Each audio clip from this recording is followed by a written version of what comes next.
for today's video, I am going to be doing a junior year reflection. I'm basically going to tell you guys the point of view of my junior year, and then I'm going to give you guys advice for incoming juniors. I've done this for my sophomore year. If you guys are incoming sophomores and you guys are interested in watching the video, then I'll link it down below. Click the pop-up button and you guys can watch my sophomore year. Most of the things I'm saying today may be repetitive from last year's video, so I don't know if you want to just watch this one, but it's up to you. So let's get into the video. If you guys don't know, I am a senior now. Junior year is like the most important. Basically, my whole point of view of my junior year was really fast. Like, junior year went by really fast. Sophomores going to junior year who are like really worried, like, oh my god, like what if I don't make it? You're gonna make it, because honestly, if you do your work and you do things on time and you don't procrastinate like me. Junior year is like the year at my school we're able to drive. I don't remember half of the times that I was in class because I either wasn't in class or I was in class and I was sleeping, but I still managed to get like really good grades for the amount of times that I haven't been to class. So yeah, that's my conclusion of my junior year. I think it was really fast, and even though I barely came to class,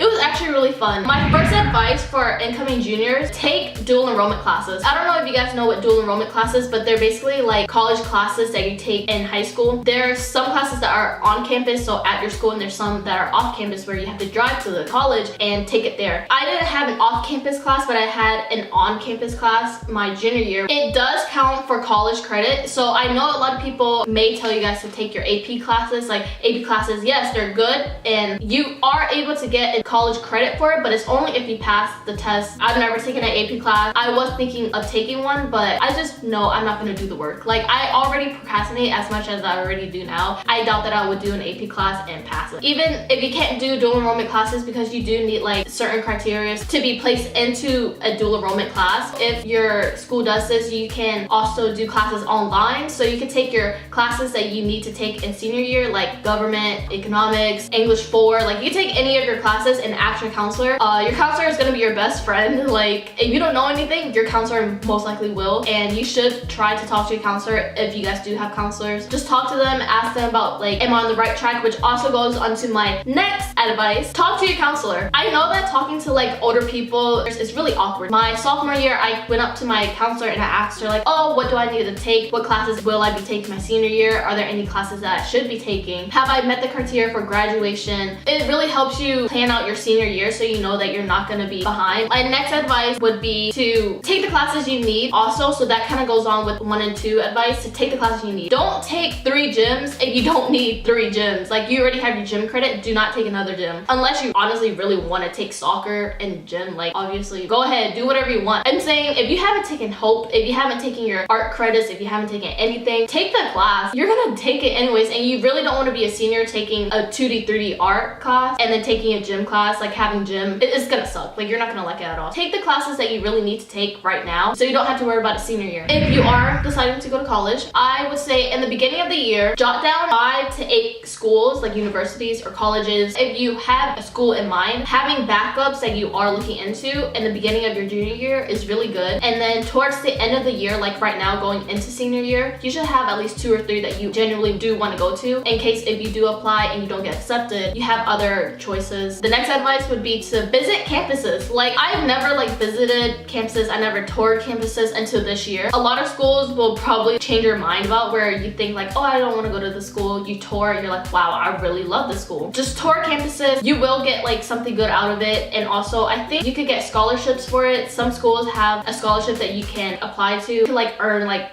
I don't know, $1,000 of scholarships for school. This concludes my junior year reflection and advice video. I know that it wasn't a lot, but there isn't much to say than what you already know. I hope that today's video kind of helped you out for incoming juniors or even seniors that are watching this. If you liked today's video, please give it a thumbs up. And if you haven't subscribed to my channel, subscribe right now. If you haven't followed my social media links, I'll link it down below as well. I hope you guys liked today's video. My name is Jennifer Lee, and I will see you guys next week. Bye. Because I don't really wanna hate you.